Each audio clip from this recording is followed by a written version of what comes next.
وَلِلَّهِ عَلَى النَّاسِ حِجُّ الْبَيْتِ مَنِ اسْتَطَاعَ إِلَيْهِ سَبِيلًا، اور اللہ کا حق ہے اپنے بندوں پر کہ وہ حج کریں اس کے اس گھر کا جو کوئی بھی استطاعت رکھتا ہو سفر کی۔ اگر زاد راہ ہے، خرچہ ہے، جانے آنے کے اخراجات مہیا ہیں، اور یہ کہ آپ پیچھے جن کو چھوڑ کر جا رہے ہیں ان کے لیے بھی اتنے وقت کا جو ہے وہ انتظام ہے کھانے پینے کا، گزارے کا، نان نفقے کا، تو آپ پر حج فرض ہو گئے۔ اب اگر اس فرضیت کے بعد کوئی شخص تاخیر کرتا ہے تو وہ بڑے گناہ کے اندر مبتلا ہے۔ جیسے ہی فرضیت ہو جائے، پہلا کام جو ہے، پہلا قرض جو ہے، یوں سمجھیے یہ اللہ کا قرض ہے بندوں پر۔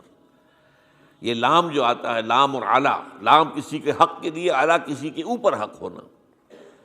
وَلِلَّهِ عَلَى النَّاسِ حِجُّ الْبَيْتِ مَنِ اسْتَطَاعَ إِلَيْهِ سَبِيلًا، یہ تو اللہ کا حق ہے لوگوں پر، لوگوں کے ذمے، یہ قرض ہے اللہ کا کہ اس کے گھر کا حج کریں، جائیں، طواف کریں، اور جو بھی اس کے مناسک ہیں ادا کریں، اور وہیں پر قربانی کا بھی ہے۔ لِيَشْهَدُوا مَنَافِعَ لَهُمْ وَيَذْكُرُوا اسْمَ اللَّهِ فِي أَيَّامٍ مَّعْلُومَاتٍ عَلَىٰ مَا رَزَقَهُم مِّن بَهِيمَةِ الْأَنْعَامِ فَكُلُوا مِنْهَا وَأَطْعِمُوا الْبَائِسَ الْفَقِيرَ، اسی کے اندر جو ہے مناسک کے اندر قربانی بھی ہے۔ افریقہ میں آپ کو معلوم ہے، شمالی افریقہ میں زیادہ تر لوگ جو ہیں جیسے کہ ہندوستان پاکستان میں ہیں ویسے ہیں، لیکن آپ جنوب میں چلتے جائیے تو رنگ گہرا ہوتا چلا جائے گا، انتہائی سیاہ رنگ، وہ بھی ہے، سب آ رہے ہیں، شکلیں جدا ہیں، زبانیں جدا ہیں، لیکن سب کے سب جو ہے ایک ہی نغمہ ان کی زبان پر ہے ایک ہی نغمہ، کہیں واضح کہیں مبہم، وہ ایک ہی مذہب، لبیک اللہم لبیک، لبیک لا شریک لک لبیک، ان الحمد والنعمت لک والملک لا شریک لک۔ اب یہ ترانہ ہے، توحید کا ترانہ ہے، اور گونج رہی ہے اس وقت، آپ اندازہ نہیں کر سکتے کہ وہ پوری سرزمین گونج رہی ہوگی اس ترانے کے ساتھ، کیونکہ تھوڑی تھوڑی دیر کے بعد نئے قافلے داخل ہو رہے ہیں۔ ابھی ایک قافلہ جو ہے اس نے سعی مکمل کی ہے، دوسرا شامل ہو گیا، بلکہ اس کے دوران ہی ابھی اس کا ختم نہیں ہوا کہ تیسرا قافلہ چلا رہا ہے۔ وہ تو یہاں تو ظاہر بات ہے کہ میں نے چونکہ ایک نقشہ اپنی نگاہوں سے دیکھا ہے، مدینہ منورہ سے اور مکہ مکرمہ جاتے ہوئے رات کے وقت، کہ کہیں جو ہے وہ روشنیوں کی وہ قطار ٹوٹتی ہی نہیں تھی، مسلسل معلوم ہوتا ہے کہ سڑک کے اوپر گاڑی ہے، مسلسل، کہیں اس کے اندر وقفہ ہی نہیں۔ اتنے بڑے پیمانے پر، اتنے بڑے پیمانے پر، اتنے بڑے پیمانے پر لوگ جمع ہو رہے ہیں۔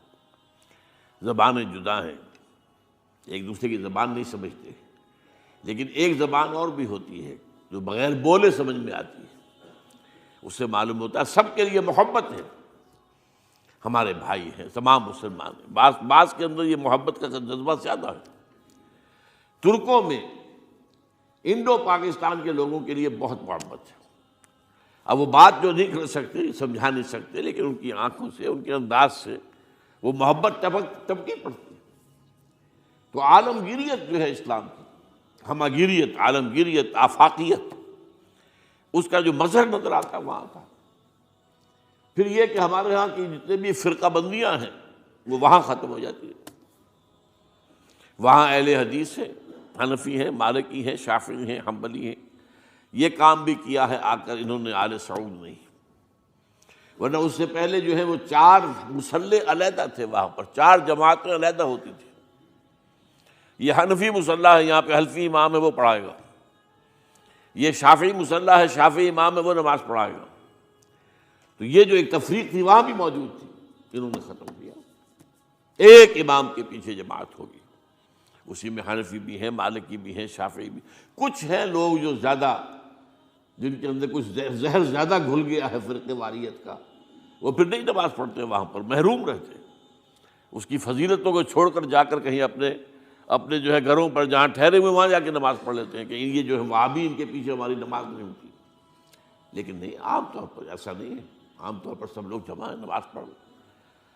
اور ایک سب سے بڑا مشاہدہ جو ہوتا ہے، جو مجھے سب سے پہلے ہوا تھا پہلے حج میں، یہ 1962 کی بات ہے، تو میں نے محسوس کیا یہ نماز کے اندر اختلافات جو ہیں اسلام مسلمانوں میں صرف اتنے ہیں کہ جس سے جماعت نہیں ٹوٹتی۔ اختلافات ہیں، رفع یدین ہے یا نہیں ہے، آمین بالجہر ہے یا نہیں ہے، اختلافات تو ہیں، لیکن جماعت نہیں ٹوٹتی۔ وہ جو ڈرل ہے، ڈرل جیسے کہ ڈرل ہوتی ہے، آرمی پریڈ ہو رہی ہے، وہ ڈرل ختم نہیں ہوتی۔ ایسا نہیں ہے، میں نے جب سوچا اگر کسی مسلک کے نزدیک رکوع بھی دو ہوتے جیسے سجدے دو ہیں، تو وہ لوگ تو ایک رکوع کے بعد دوسرا رکوع کرتے اور باقی لوگ سجدے میں چلے گئے ہوتے، جماعت ٹوٹ جاتی۔ یا اگر کسی کے نزدیک ہر رکعت کے اندر جیسے رکوع ایک ہے، سجدہ بھی ایک ہی ہوتا، تو کچھ لوگ تو ایک سجدہ کر کے کھڑے ہو جاتے ہیں اور دوسرے لوگ جو ہے دوسرا سجدہ کر رہے ہوتے ہیں، جماعت ٹوٹ جاتی۔ تو یہ میں سمجھتا ہوں کہ کس کی حکمت ہے، کس نے یہ طے کیا کہ ٹھیک ہے آپ میں رنگا رنگی بھی ہو، اے ذوق اس چمن کو ہے زیب، اختلاف سے اختلاف بھی ہے، رفع یدین بھی ہو رہا ہے، آمین بالجہر بھی ہو رہا ہے، نہیں بھی ہو رہا ہے، سب کچھ ہے، لیکن وہ اجتماعیت نہیں ٹوٹ رہی۔ یہ وہ یوں سمجھیے کہ یہ زندہ معجزہ ہے اسلام کا کہ 1400 برس بیت گئے ہیں اور کتنے بڑے علاقے میں یہ اسلام پھیلا ہے، اور یہ کہ مختلف مسالک وجود میں آئے، اس میں کوئی شک نہیں ہے۔ حنفی ایک علاقے کے اندر آپ کو ملیں گے صرف شافعی، ہندوستان کا بھی مغربی ساحل کے صرف شافعی ملیں گے آپ کو۔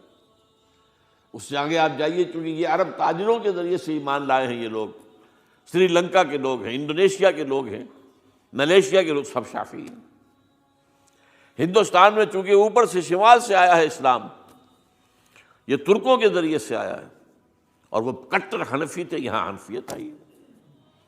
ترک جو ہے کٹر حنفی، یہ ترکی تو تھے جو آئے تھے۔ یہ کون تھا؟ محمود غزنوی کون تھا؟ سبکتگین کون تھا؟ الپتگین کون تھا؟ بختیار کاکی کون تھا؟ قطب الدین بختیار، یہ کون تھے؟ سب ترک۔ اور ترک بھی کون؟ غلامان، خاندان غلامان یاد کیجیے۔ لیکن بہرحال ان کے ذریعے سے جو اسلام ان کے ساتھ آیا ہے وہ خالص حنفی اسلام، کوئی حرج نہیں۔